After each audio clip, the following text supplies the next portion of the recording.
페미니즘의 길.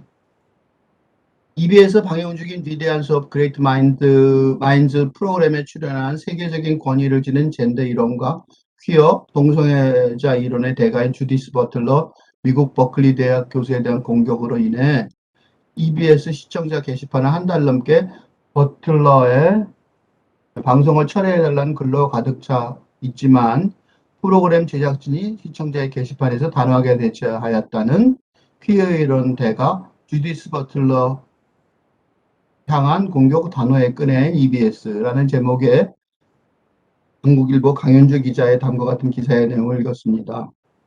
먼저 버틀러가 소아성애나 근친상간을 지지한다는 주장은 버틀러의 젠더론을 왜곡한 자의적인 해석이라는 지적이 나온다. 버틀러는 1990년에 출간한 젠더 트러블에서 여성과 남성이라는 성별 이원론이 생물학적으로 타고나는 것이 아니라 사회적, 문화적, 역사적으로 구성됐고 반복된 수행으로 만들어졌다는 이론을 내놓았다. 성과 젠더의 문법적 사고를 거부하는 버틀러의 논리는 퀴어 이론의 한 출발점을 이뤘다는 평가가 뒤따랐다. 이 같은 관점에서 버틀러가 옹호한 건 동성애와 성소수자였다. EBS는 버틀러가 근친상간을 옹호했다는 주장을 두고 프로이트의 학술 개념인 근친애와 범죄인 근친상간을 혼동하여 사용하며 버틀러가 근친상간을 지지한 것으로 오해하고 있다는 입장이다. 버틀러가 소아성애를 옹호했다는 주장에 대해서도 버틀러가 소아의 성욕망이 있다고 인정하는 것을 마치 소아성애를 지지하는 것으로 오해하고 있다. 아동에게 성욕망이 존재한다는 것과 성인이 아동을 대상으로 한 성욕망인 소아성애는 다른 의미라는 입장이다. 주디스 버틀러의 젠더 이론에 관한 논란은 방영된 강연에서 스스로 여러 번 언급하였듯이 한국에서의 문제만은 아닙니다.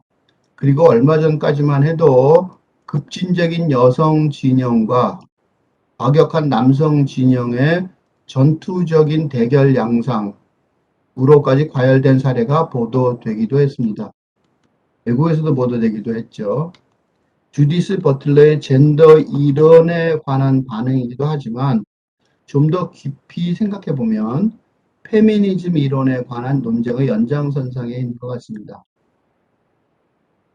이러한 싸움터에 뛰어들려는 의도가 필자에게 전혀 없습니다만 주디스 버틀러가 제5강 어떻게 살 것인가에서 젠더 담론에 있어서 감옥대 자유의 대립구설을 벗어나 좀 더 넓은 범주가 있을 것이라고 직접 제안하고 있어서 그런 넓은 범주가 있었으면 좋겠다라고 다른 우리에게 제안하고 있는 거죠.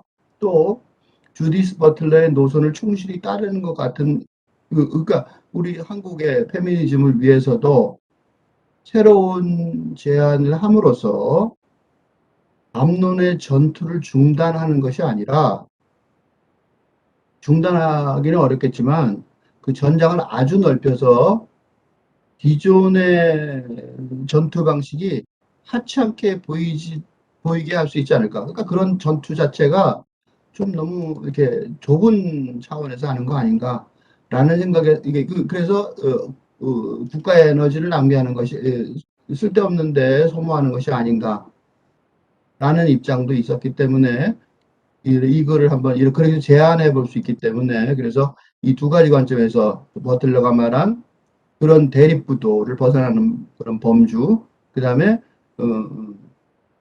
지금 현재 우리 이런 담론의 전투 같은 실질적인 전투 같은 모습도 보이는 그런 전투 방식을 벗어나서 더 전장을 넓혀서 그런 그 전투를 좀 하찮은 것을 만들 수 있지 않을까라는 생각을 해서 제안할 수 있다고 생각해서 이 글을 쓰기로 마음을 먹었어요.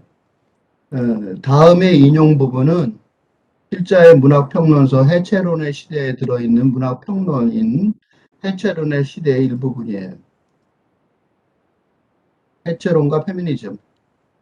조나단 컬러는 해체 비평에서 이거 제가 번역한 책인데 번역해서 지금 나와 있을 거예요.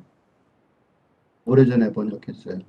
페미니즘 해체론의 구체적인 행동 지침을 다음과 같이 제시합니다. 그래서 그거를 정리를 제가 했어요. 페미니즘적 글읽기의 세 가지 수준을 정리를 해볼 수 있는데, 첫 번째 수준은 차이의 철학이라고 말했어요. 차이. 그러니까 생물학적인 조건으로, 여성의 생물학적인 조건으로 남성과 여성이 갈라지죠. 이거는 소위 말하면 섹스, 그 주디스 버틀가 말하는 섹스, 성, 생물학적 그런 얘기를 참 많이 했는데 버틀러가 바로 이걸 말하죠. 그러니까 여성으로서의 경험, 이게 중요하죠. 여성의 성. 그러니까 여성만이 알 수 있다라는 거죠. 그래서 그게 권위의 원천이 될 수 있죠. 여성만이 알 수 있다. 그러니까 사회와 가정의 여성적 경험과 독자로서의 여성 경험이 연관되는 거죠.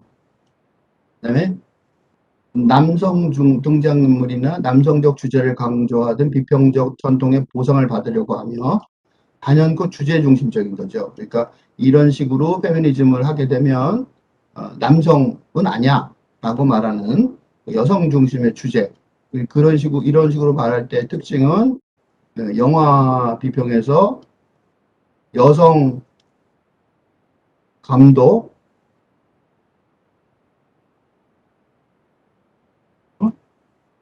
또는 화세에서 여성 이사의 숫자에 민감한 그런 뭐 몇 명이냐 몇 퍼센트냐 그죠? 그런 거 할 때는 당연히 이런 식의 관점인 거죠. 여성이라는 존재만으로 평가를 하는 거지. 세는 거죠. 남자와 여자 이렇게 딱 잘라서 섹스를 나눠서 그래서 메일과 피메일의 차이.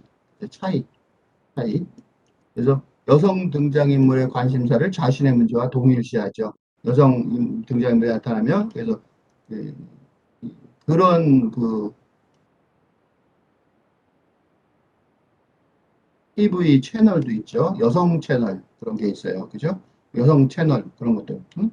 여성 채널. 그래갖고 거기에는 특징이 뭐라고 주장하냐면 여성 TV 채널 이런 것도 있어요. 그래서 여성이 주인공이 되니까 감독이 된가 뭐 그런 식으로 말하는 경우가 있죠. 그래서 그것만 방영합니다. 이런 식으로 말하는 경우가 있고 그렇죠?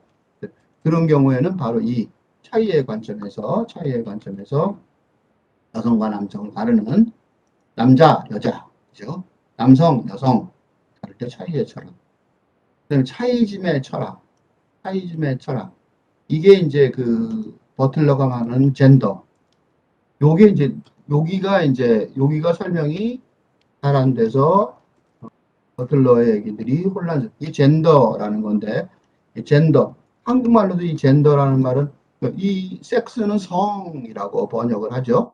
성이라고 번역해서 번역이 되는데 젠더는 번역이 안 돼. 그래서 이거는 성이라고 번역해서 남자와 여자,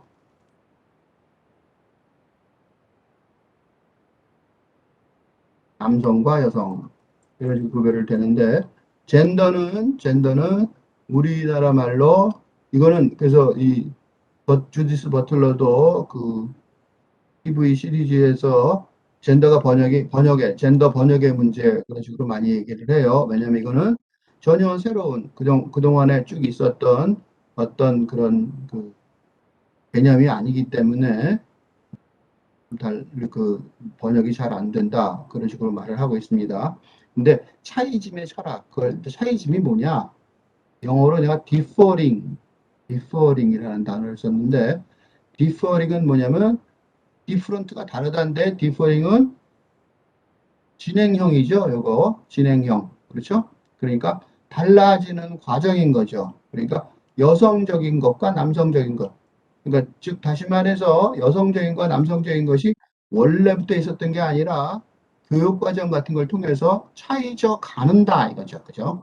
과정을 겪어서 진행의 과정을 겪어서 변한다. 그래서 차이짐이라는 단어, 영어로 differing이라는 단어. 요 자체는 어떻게 보면 어렵진 않아요. 단지 여기서 요거 특징은 아까 생물학적이라고 그랬죠. 생물학적으로 차이점이 있다 그랬는데 여기서는 생물학적으로 원래 태어나서 다르죠. 몸이 다르잖아요. 그런데 여기서는 정치적으로 다르다는 거예요. 그래서 여성으로 말하기 위해서는 여성인 것만 충분하지 않다. 더 다르다. 그러니까 여성으로, 그러니까 학습 전략, 많은 학습된 해석 전략, 학습이 됐다는 거죠.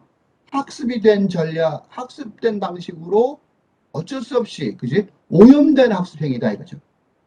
그러니까 남성 중심주의로 오염된 학습 행위를 가지고 공부했으니까 자기가 지금까지 읽어온 것들이 문학적이고 정치적인 가정들이 잘못됐다라고 생각하는 거죠. 그죠? 그러니까 여성이 책을 읽긴 있었는데 여성으로서 독서하지 않았다는 식이에요. 지금까지 책을 읽고 글을 읽고 세상을 읽는데 그냥 여성인 것만으로 충분하지 않다는 거야.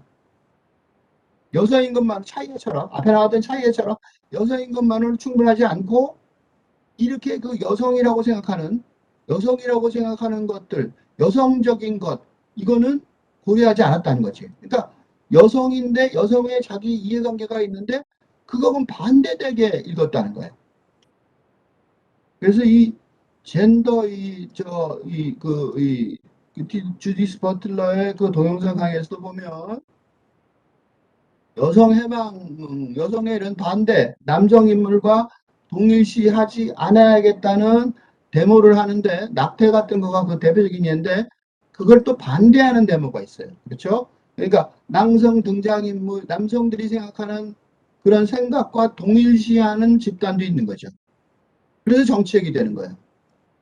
그래서 기존의 남성 중심주의, 남성 중심주의,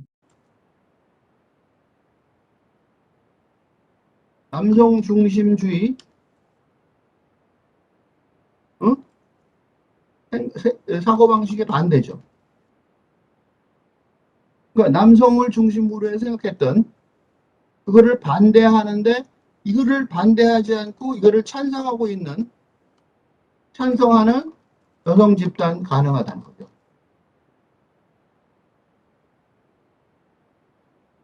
그러면 이게 대표적인 사례가 낙태를 둘러싼 논쟁이 남성과 여성의 낙태를 둘러싼 논쟁이라보다는 여성과 여성 집단과 여성 집단의 논쟁이 되는 경우가 많아요. 그러니까 낙태를 둘러싸서 그걸 낙태를 남자 생명을 탄생하는 게 여자의 목적이니까 무조건 나라라고 얘기하는 것이 그것을 반대하는 집단이 있을 수 있지만 또는 그게 왜 그렇게 생각하느냐 기존의 생각이 뭐가 틀렸다 그러냐라고 말하는 집단도 있다는 거죠. 그러니까 이건 정치적인 노선 투쟁인 거죠. 그래서 그런 것들이 이 낙태 자체에 대해서는 논란이 있을 수 있지만 기본적인 이 낙태라는 사례 이 자체에 대해서는 그렇게 쉽게 결정할 수 있는 게 아니에요. 그래서 이거는 물론 논란이 있어요. 그렇지만 이 여자애들을 남성 중심적으로 가리켜서 그렇게 오염된 학습 행위를 하겠다는 것 자체에 대해서는 의문을 제기할 수 있는 거죠. 의문을 제기하는 데는 당연하다고 생각해요. 그지? 그러니까 조금 더 쉽게, 요거보다 쉬운 사례를 하나 들면, 엔젤 인 더 하우스라는 경우가 있어요. 빅토리아 시대의 여성에 관한 묘사예요. 엔젤 인 더 하우스는 빅토리아 시대의 어? 여성상이에요. 그러니까 집안에 엄마는 천사다. 아버지는 그냥 사람인 거죠. 그러니까 여자로 하여금 천사의 역할을 하도록 강요하는 그런 단어예요. 이게 쉽게 말하면. 천사는 항상 천사해야 되느냐? 침대에서는 여부가 돼야 된다. 또 이렇게 말을 해요. 그러니까 이 자체가 여성을 억압하는 그런 어떤 사고방식인 거죠. 여자는 참하고 교수여야 된다. 교수. 우리말 하면 교수예요. 그 집은 맏며느리감. 이런 것들이 다 남성 중심주의 사회, 그죠? 사회에 이 엔젤인 더 하우스와 거의 같은 말이에요. 교수. 그 집 교수는 참 결혼하기에 참 그죠? 맏며느리감이에요. 라고 말할 때 엔젤 인 더 하우스를 번역한 거랑 마찬가지죠. 그러니까 이 남성 우월주의, 남성 중심주의, 남성 우월주의라고 말할 수도 있죠. 우월주의 사고방식에 반대하는 그런 기본적인 자세를 갖고 있는데, 문제는 그런 논리에 찬성하는 여성 집단이 있을 수 있는 거죠. 그죠? 그러니까 뭐가 되냐면 정치적인 투쟁이 되는 거예요. 그래서 이런 사례들이 있을 수가 있어요. 그러니까 단순히 세상을 해석하는 게 아니라 읽고 있는 사람들의 의식과 읽고 있는 관계를 지금 말하는 게 바로 그런 거죠. 지금 세상을 읽고 있거나 책을 읽고 있거나 생각을 읽고 있을 때 그 의식과 그 의식이 그게 원래부터 그런 게 아니었어 라고 말하는 거죠. 그죠? 엔젤인자 하우스는 원래부터 있는 게 아니고 바뀔 수도 있는 거야 라고 말할 수 있는 거죠. 이게 보통 페미니즘의, 보통 우리가 말하는 페미니즘의 모습이고, 이게 지금 주디스 버틀러가 하는 거고, 이게 보통 페미니즘이에요. 그러니까 세계를 변화시키려는 정치적인 행위가 되는 거죠. 그래서 우리가 보통 페미니즘과 말할 때는 바로 이런 페미니즘을 말을 해요. 그러니까 세계를 변화시키는 정치적 행위로서의 페미니즘, 이게 통상적인 페미니즘이라는 것에 대한 통상적인 페미니즘. 근데 이거는 정치적인 측면. 왜 내가 정치적인 측면이라고 굳이 강조를 하냐면, 이게 정치적인 측면을 가지니까 대립의 결과를 초래를 하거든요. 대립의 구도를 초래를 해서 갈등을 초래하는 거죠. 그죠? 초래하는 문제점이 하나 발생을 했어요. 대립과 갈등.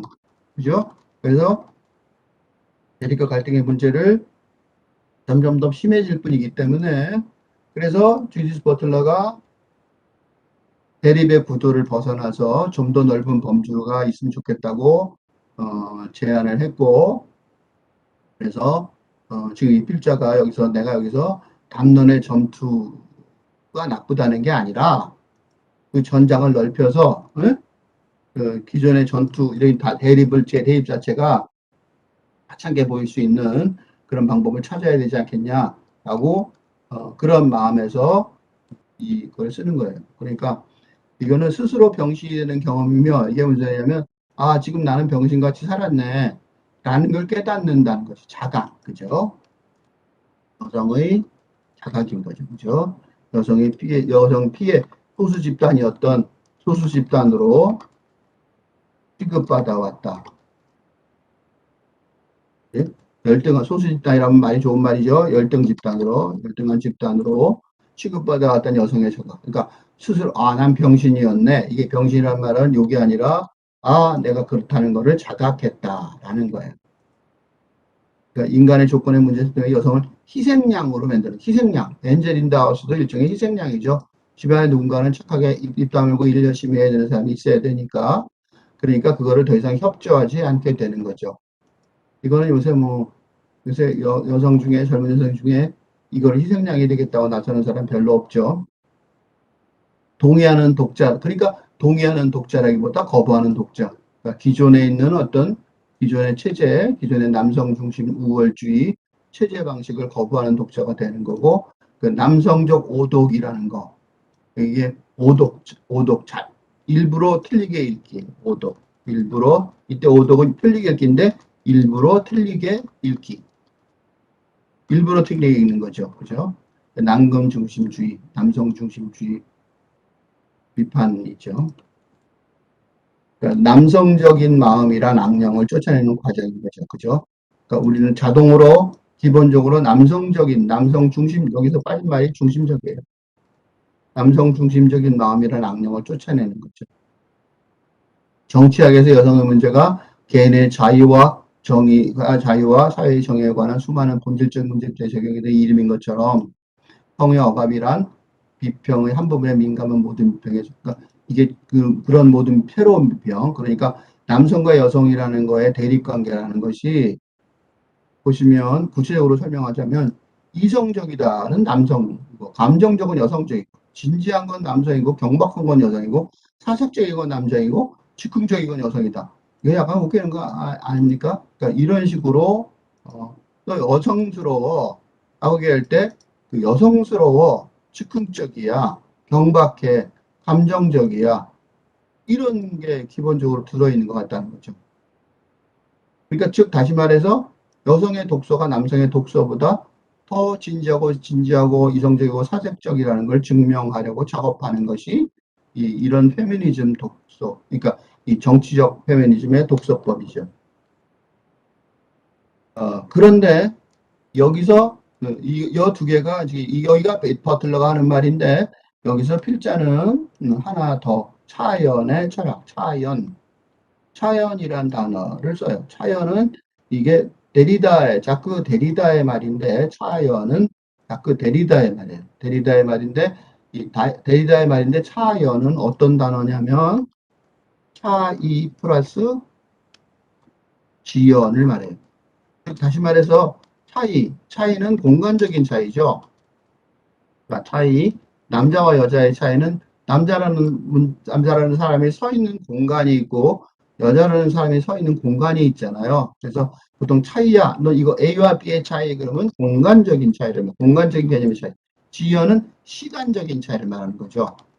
시간적인 지연. 그러니까 차이가 공간적인 차이도 있지만 시간적인 차이도 있다. 그래서 차연인 게, 요 연이 요 지연의 연이죠. 그죠? 그러니까 이 남성과 여성이 공간적으로만 차이가 있는 게 아니라 시간적으로도 지연되면서 딜레이 되면서 차이가 있다는 거예요.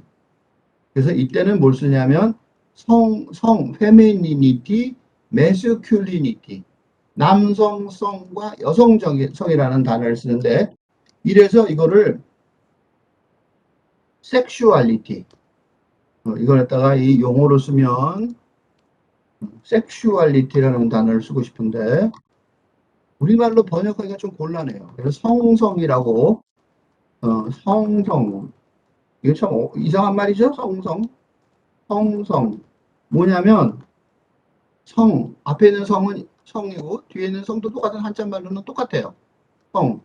요거를 좀 더 다른 말로 조금 더 불로 설명하면 이건 그냥 그래서 현재는 섹슈얼리티라고 보통 번역하는 수밖에 없을 것 같아요. 그래서 섹슈얼리티 이렇게 가끔가다 번역한 책들이 있어요. 성성은 뭐냐면 앞에는 남성과 여성의 남성과 여성. 그리고 뒤에는 성격, 특징 그런 말이에요. 그러니까 남성과 여성의 성격의 특징 이걸 말하는 거예요. 그래서 남성성, 여성성, 메스큘리니티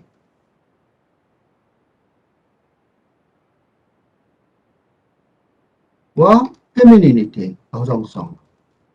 밑에 있는 거 옮겨 쓰면 되는데, 이거를 옮겨 쓰면 될 거.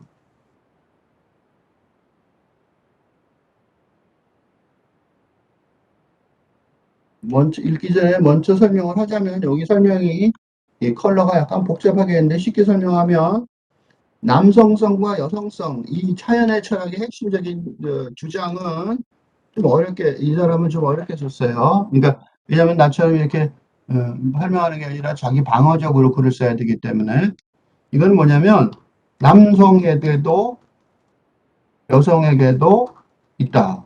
이 소리예요. 그러니까, 남성의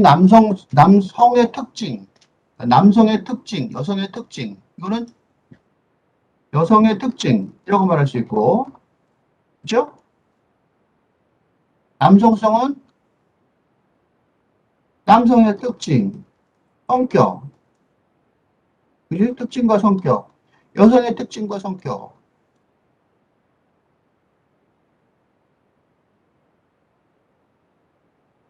그지? 이런 거. 이 두 가지는 남성에게도 있지만 여성에게도 있다. 즉, 다시 말해서 남성과 여성을 서로 놓고 싸울 필요가 없다는 거죠. 그지? 그러니까, 여러분도 마음속에 생각을 해보시면, 가만히 생각해 보시면, 여성적인 면이 있어요. 근데 하도 세상에서 남성다우라고 그러니까 그게 정치적 페미니즘이 정치적 젠더죠, 젠더. 그러니까 여성적인 면을 못 드러낼 뿐이에요. 여성들도 마찬가지죠. 남성적인 면이 있어요. 그런데도 남성성을 못 드러내죠. 그죠? 그러니까 이 남성성과 여성성 이 두 가지는 남자에도 있고 여자에도 있는데, 그죠? 그거를 못 발휘하게 하니까 괜히 싸우는 거예요, 이렇게 서로. 그죠? 이 차이즘의 철학의 가장 큰 약점은 내가 보기에 이 남성성과 여성성을 두 개를 진영으로 바꿔하고 절대로 못 넘어서게 구별해 놨다는 거예요. 정치적이면 안 된다는 거죠. 그럼 정치적이면 안 되면 어떻게 되느냐? 그래서 페미닌 입장에서 보면 문화적인 관점에서 봐야 된다는 거죠. 그래서 정리를 해보면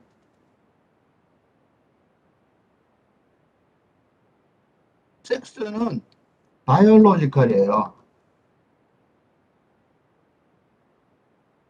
생물학적. 생물학적 차이라면 젠더는 폴리티컬이에요. 그지? 정치적인 거죠. 진영 이론이죠. 그런데 사실은 문화적인 조건, 문화적인 차이, 이를 고려해야 된다는 거죠. 그러니까 남성과 이성적인 것에 도전하는 차이즘의 철학.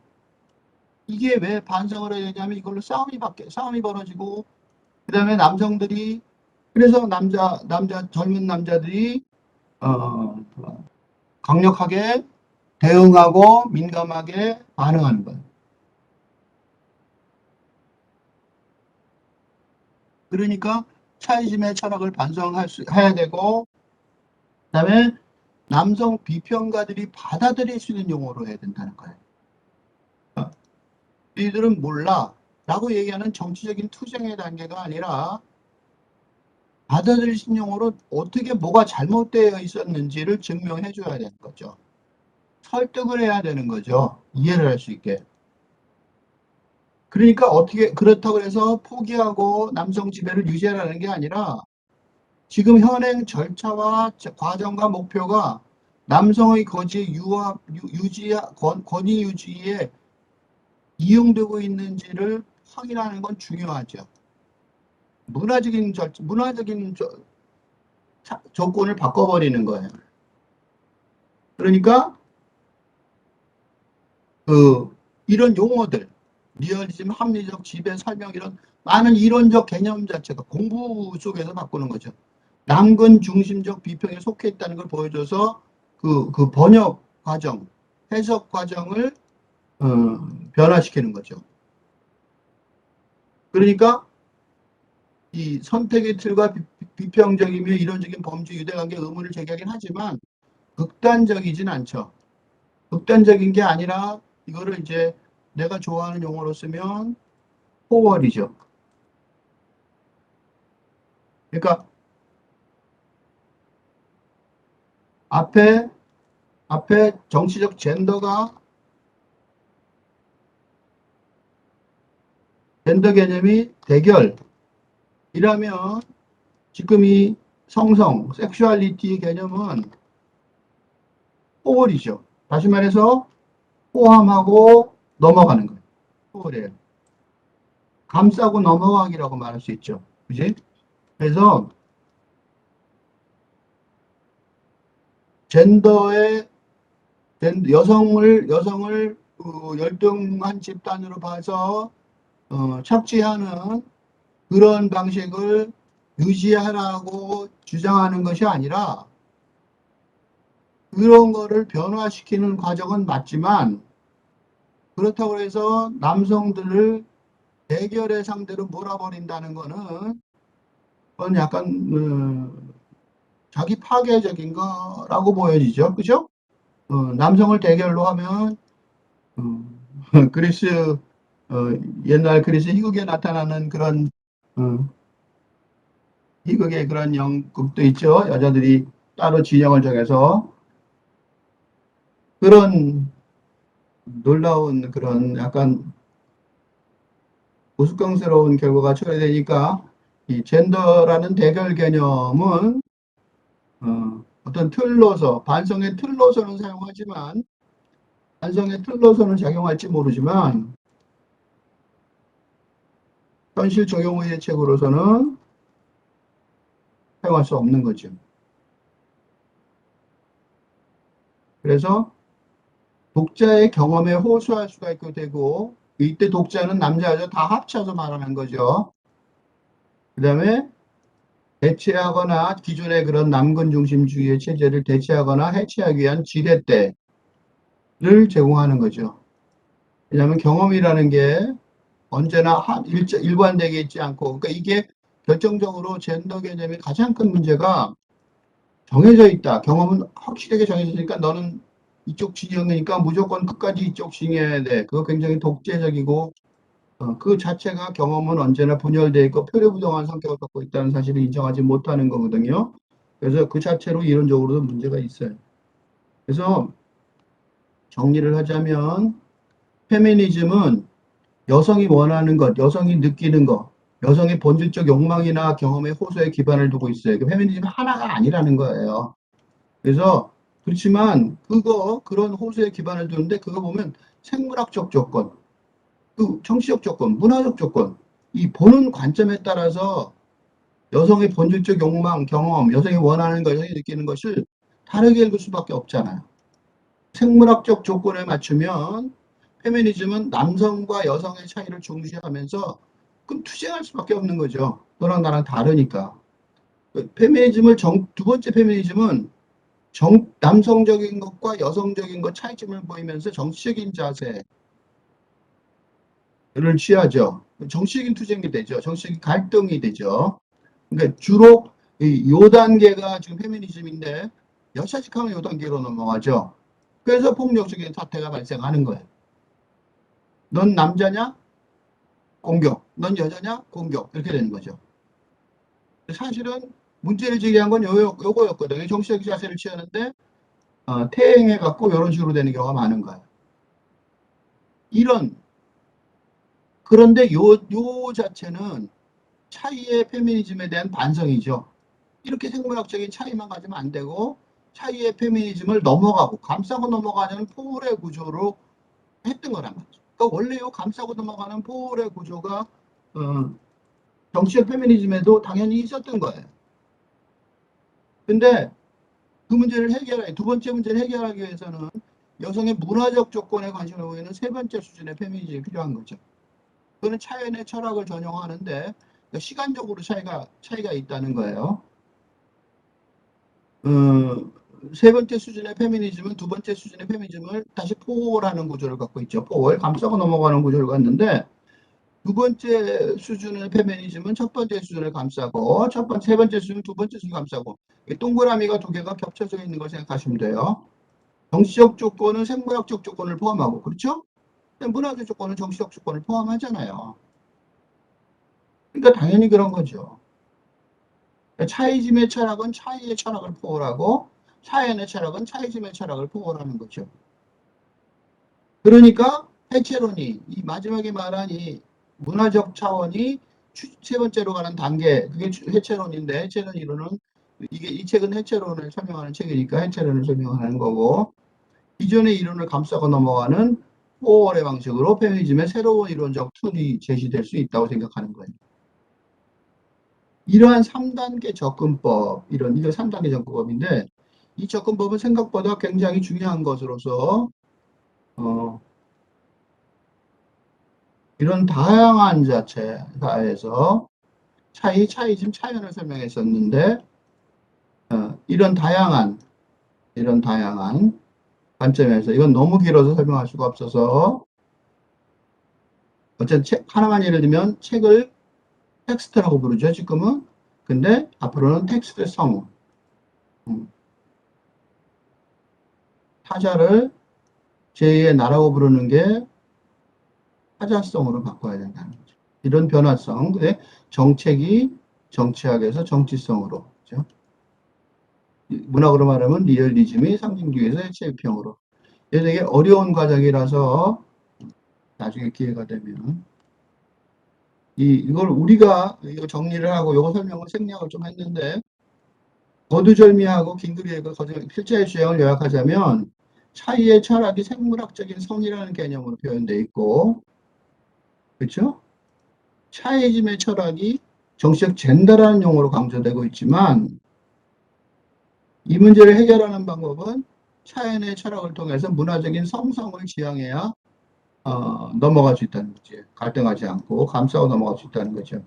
그러니까 동물적인 육체적인 차원에서 뚜렷하게 남성과 여성의 성이 구별되지만 주디스 버틀러가 주장하듯이 교육적 정치적인 차원에서는 젠더가 라고 정의할 수 있는 남성적인 것, 여성적인 것이 의도적으로 구별되고 있죠. 그죠?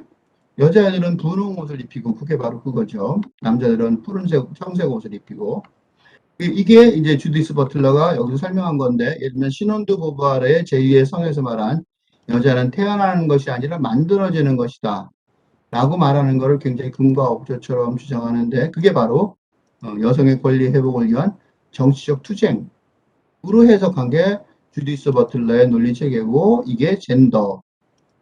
근데 근데 이런 논리 체계가 주디스 버틀러는 젠더에 대해서 과장된 불안과 공포를 표현하고 있다 사람들이 그러지만 사실은 과장된 불안과 공포라고 그러지만 남성 우월주의를 투쟁의 대상으로 삼으니까 이렇게 대상으로 삼으면서 여성의 자유를 위한 노력이 남성이 지금까지 당연히 누릴 수 있었다고 믿어왔던 권리에 대한 공격으로 받아들여질 수 있다는 문제점이 생기는 거죠. 그러니까 여성들이 공격한다라고 여겨지는 게 문제라는 거죠. 그러니까 과장된 불안이라고 그러지만 불안과 공포를 느낀다라고 말할 수 있는 거예요. 또 하나 이 주디스 버틀러의 문제는 주디스 버틀러가 5강에서 어떻게 살 것인가 해서 성소수자의 문제에 대해서 게이, 레즈비안 이런 등의 문제에 있어서 자기는 페미니즘 주류와 노선을 달리한다. 페미니즘 주류는 노선 달리 자기를 옹호한다 그러지만 이런 주디스 버틀러의 젠더 이론 체계의 또 하나의 문제점은 LGBTQI 뭔지 자기도 좀 어려워하더라고요. 이렇게 막 교정이 어려운 이렇게 복잡하고 어려운 거에 대한 성소수자의 권리를 옹호하는 뚜렷한 이론은 아니고 그냥 자기 개인적으로 옹호한다. 나는 사람으로서 옹호한다. 이런 식으로 하고 있다는 거예요. 이론적으로 약간 약점이 있는 거죠. 그뿐만 아니라 페미니즘의 주류가 흑인 등 여성 유색인종과의 연대 별로 관심이 없어요. 백인 페미니즘이죠. 그 다음에 그래서 남성 중심주의 사회에서 페미니즘은 자신도 소수 집단 아니에요? 그럼에도 불구하고 주류 사회에 소외되어 있는 다른 소수 집단, 즉 성소수자, 그죠? 그다음에 유색인종, 동물, 생태학적 관점에서 자연 등 타자, 그러니까 소수 집단, 열등한 집단, 박해받는 집단이 자기만 있지는 않은데 그런 이론으로 확대 발전되고 있지 못하는 것. 그러니까 자기만 옹호하는 이론으로 가고 있다는 점을 알 수가 있는 거죠. 굉장히 그렇게 당연히 연계돼야 되는 거잖아요. 그래서 이런 투쟁을 유발하는 이런 논리를 차연을 통한 문화적 성성, 섹슈얼리티 개념 구조는 이런 기존의 정치적 페미니즘의 한계를 극복하고 다른 타자 이론의 선두주자가 될 수 있는 길이라고 생각하기 때문에 그거를 제안해 보는 거예요. 그리고 이런 불필요한 갈등을 없앨 수 있는 거죠. 근데 이 남성성과 여성성이 도대체 뭐야? 그게 성성, 이게 섹슈얼리티 이게 뭐야? 라고 얘기할 수 있는데 여기에는 성적 취향의 변화를 적절하게 설명할 수 있는 장점이 있어요. 일면 결혼 정년기 또는 연애 정년기 이럴 때까지 남성의 경우는 남성의 남성성이 최고조로 달하고 여성의 경우는 여성의 여성성이 최고조로 다르죠. 그래서 그때 좌석의 양극이 만나면 불꽃이 튀기듯이 두 양극의 극단이 만나서 연애와 결혼의 사건이 벌어져요. 나이 든 사람들은 아시겠지만 그렇게 쉽게 어느 나이가 되면 연애하고 결혼하기 참 어려워지는 게 이 불꽃이 튀기는 게 작아지는 거죠. 그죠? 그래서 어느 나이가 되면 결혼하기가 어려워지고 어느 나이가 되면 그냥 혼자서 애를 낳겠다. 그렇게 나서는 경우도 많아져요. 그러니까 남자가 필요가 없어지는 거죠. 여자가 필요 없어지고. 폐경 이후의 여성의 경우를 살펴보면 여성성이 감소하고 남성성의 특징이 강화되고 중년 남성의 경우에는 그와 비슷하게 여성성이 강화되는 현상이 관찰돼요. 즉 다시 말해서 남성성과 여성성이 현실적으로 남성과 여성 그렇게 뚜렷하게 구분하기 어려울 정도로 두 개가 섞여 있다는 걸 알 수 있어요. 그리고 또 하나 이런 성성 이론, 섹슈얼리티 이론을 활용하면 LGBTQI 이게 뭔 짓이야, 그지? 레즈비안, 게이, 바이섹슈얼, 뭐 트랜스젠더, 뭐 어쩌고 이거 다 QI까지 다 설명하기 참 어려워요. 퀴어, 뭐 어쩌고, 그지? 그러니까 너무 다양한 성소수자의 성적 이게 너무 다양하잖아요. 이거를 하나로 묶을 수 있는 이론이었기 때문에 이렇게 다양하게 나올 때마다 종류마다 다 설명을 해요. 그런데 솔직히 이 LGBTQI라는 단어에 대해서 치명타를 날릴 수 있는 질문은 LGBTQI 6개만 있느냐, 더 종류는 없느냐라고 물어보면 대답을 아무도 못할 거예요. 훨씬 더 많거든요. 그러니까 이 이론은 아주 웃기는 이론인 거죠. 다 몰라서 줄줄이 늘어놓은 거 아니에요. 이런저런 종류를. 근데 이 섹슈얼리티의 종류가 어떻게 이렇게 6가지만 있겠어요. 상상할 수 없을 만큼 많이 있단 말이죠. 그렇죠? 사람의 그 변형이 얼마나 다양해요. 성적 취향도 얼마나 다양할 수 있겠어요. 잘은 모르지만 상상할 수 있는 끝간데 없는 다양함이 있을 거예요. 6개로 나누는 것 자체가 이렇게 쓴 용어 자체가 이 이론의 엉성함을 보여주는 거죠. 그런데 이거를 성성 이론을 섹슈얼리티 이론을 활용하면 그렇게 어렵지 않아요. 왜냐하면 게이 또는 여성 성애자 커플을 보면 남성성이 크게 드러나는 파트너하고 여성성을 크게 보여주는 파트너 성향이 남성적인 성향, 남성성의 성향의 파트너, 여성성의 성향의 파트너 이렇게 두 개의 커플의 경우 특히 커플의 경우에 그런 것 같아요. 그러니까 다시 말해서 이 성성, 남성성과 여성성이 어쨌든 거기도 있으니까 그 LGBTQI 등 복잡하게 구분하고 있는 정적제성을 자세히 구분할 필요가 없는 거죠. 이렇게 정확하지도 않은 그 구분할 필요가 없는 거예요. 이건 이론적인 어떤 난잡함이죠. 트랜스젠더라고 하더라도 어떤 형태의 생물학적인 성이든 상관없이 그지? 생물학적인 성의 형태가 어떠든지 뭐 어떻든 간에 그 상관없이 애정의 관계를 맺는다면 그냥 남성성의 파트너와 여성성 파트너의 관계 형성이라고 해석하고 설명할 수 있기 때문이에요. 애정이라는 자체가 그러니까 어떻게 해석하냐면 남성성, 여성성의 관계라고 해석하면 되니까요. 이렇게 설명하는 이렇게 길게 설명한 이유는 이 성성 이론의 가장 큰 장점이 정치적 젠더 이론이 생물학적 젠더는 말할 것도 없지만 기필코 유발하게 마련하는 두 진영 간의 투쟁의 발전 방식을 채택할 필요가 없다는 거예요. 싸우지 말자는 거죠. 싸울 필요가 없는 거죠. 그 싸워서 어떻게 하겠다는 건지 잘 알 수가 없어요. 이게 굉장히 중요해요. 그러니까 지금 벌어지고 있는 그 쓸데없는 소모, 감정적, 정서적, 이론적 소모, 방식은 무의미한 소모라는 걸 다들 느끼고 있음에도 불구하고 계속해서 벌어지고 그게 바이올로지컬 관점에까지 내려가서 폭력까지 유발하는 그거는 이제 그 공부하는 사람들 이렇게 말하는 이론적으로 말하는 사람들의 책임이 있는 거거든요. 그 책임을 벗어나야 되고 그걸 이렇게 바꿔야 될 의무가 공부하는 사람들한테 있는 거죠. 더 중요한 의의는 그보다 다른 타자 이론에도 확대 적용할 수 있을 거라고. 이 젠더 이런 젠더나 이론이나 무슨 섹스 이론이나 섹슈얼리티 이론이 그냥 그 이론으로만 끝나는 페미니즘 내에서의 이론으로만 끝나는 것이 아니라 이런 이론을 이렇게 확대하면서 다른 타자 이론 그러니까 지금 타자 이론이 한두 개가 아니죠. 생태학도 타자 이론이고 동물 뭐 보호 소수인종 아주 타자 이론이 지금 우리 시대의 가장 큰 화두라고 말할 수 있는데 그런 다른 타자 이론에도 확대 적용해 갖고 현실적으로 사용할 수 있는 이론이 될 거기 때문에 이 이론에 대한 연구가 페미니즘에서도 집중되어야 되지 않을까라고 생각합니다.